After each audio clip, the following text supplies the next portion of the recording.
Welcome to my channel. अस्सलामुअलैकुम।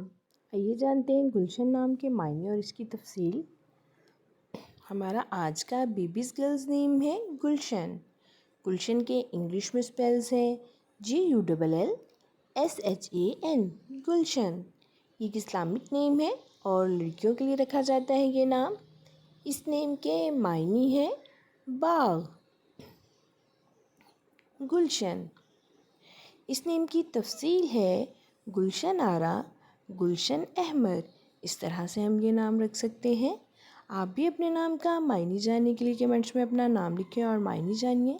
And अपने नाम की स्पेशल वीडियो बनवाने के लिए भी आप मेरे कमेंट बॉक्स में अपना नाम कमेंट कर सकते हैं। And please like the video, subscribe my channel. Okay dears, फिर मिलेंगे न्यू नेम न्यू वीडियो के साथ। अपना ख्याल रखिएगा, दुआ में याद रखिएगा। अल्लाह हाफिज़।